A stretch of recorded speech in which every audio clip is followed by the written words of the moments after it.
تاریخی فیصلہ ہے کہ جس سے ہم پاکستان جو ہے وہ ایک نئے دور میں داخل ہوگا اور پاکستانی فخر سے اپنا سینہ پھلا کر قوم کو دنیا کو یہ بتا سکیں گے کہ ہم بھی ایک زندہ قوم ہے اور ہم بھی اپنے ضمیر کے مطابق فیصلے کر سکتے ہیں۔ عمران خان صاحب، اب آپ کا کیا خیال ہے، کیونکہ کورٹ نے یہ بھی اعلان کر دیا ہے کہ چیئرمین نیب جو ہے اس کو تبدیل کر دیا جائے؟ دیکھیں جاوید، جو سب سے بڑی بات یہ ہے کہ پاکستانی قوم کو آج ہم سب کو مبارک ہو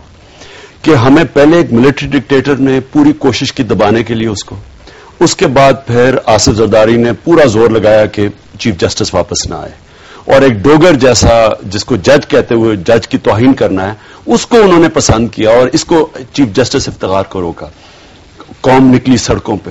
جس طرح ہم نے دیکھا جو انقلاب آیا سڑکوں کے اوپر، یہ قوم کو مبارک ہو، کیونکہ یہ قائد اعظم کا پاکستان بننے جا رہا ہے۔ یہ پاکستان ہونا چاہیے تھا جدھر طاقتور اور کمزور کا ایک ایسے جج ہو جو کہ یہ قانون کی بالادستی قائم کرے۔ یہ کبھی پہلے پاکستان میں تصور نہیں تھا، اور آپ جانتے ہیں کہ ایک طاقتور کے لیے قانون ایک کمزور کے لیے، اور جیل بھرے ہوئے غریب لوگوں کے لیے، اور طاقتور ڈاکو آپ کے سامنے پھر رہے ہیں۔ تو آج یہ میں سمجھتا ہوں کہ ہم سب کے لیے بڑا خوشائند دن ہے۔ میں آج بہت خوش ہوں۔ میں اس لیے خوش ہوں کہ جو ججمنٹ آئی ہے، یہ نہیں کہ میرا کسی سے کوئی ذاتی کسی کچھ ہے، لیکن میں یہ آگے دیکھ رہا ہوں کہ یہ جس ملک کے اندر اتنی طاقت ہے، اتنی وائبرنسی ہے، یہی پاکستانی باہر جا کے کہاں سے کہاں پہنچ جاتے ہیں۔ وہ بیچارے اس نظام کے اندر پسے ہوئے ہیں جو ظلم اور ناانصافی کا نظام ہے۔ یہ چینج آ رہا ہے، اور میں یہ بھی ساتھ کہتا چلوں کہ جنرل مشرف کو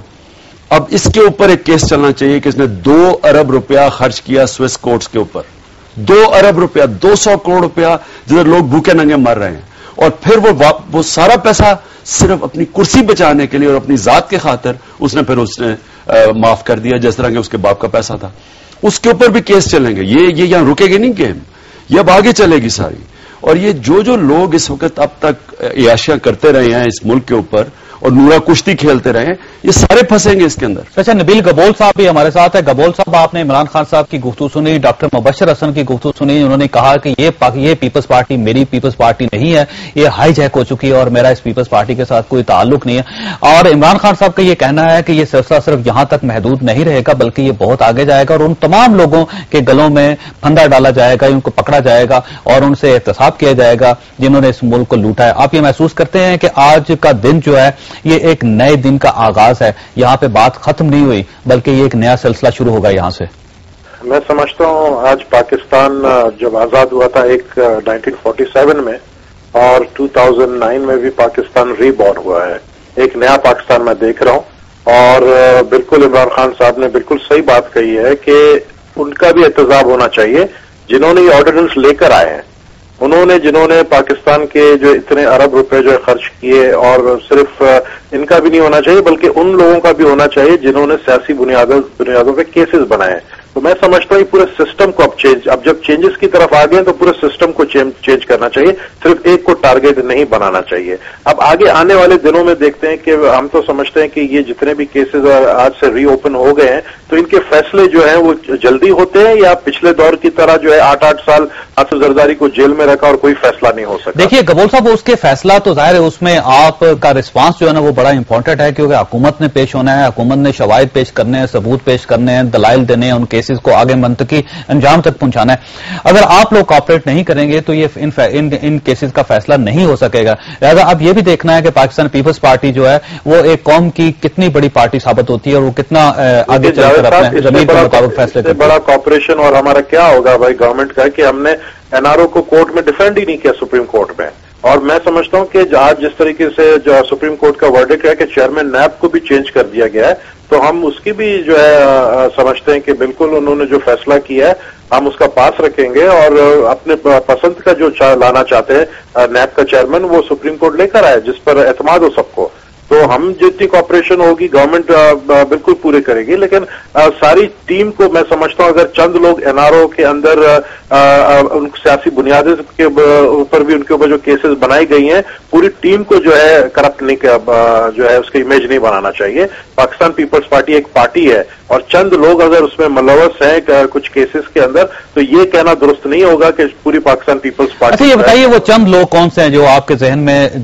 جو ملوث ہے NRO میں اور جن کو فائدہ ہوا ہے؟ چند لوگوں کے نام بتا سکتے ہیں؟ جن لوگوں کے نام ہیں NRO کے اندر، جن منسٹروں کے نام ہیں NRO کے اندر، جن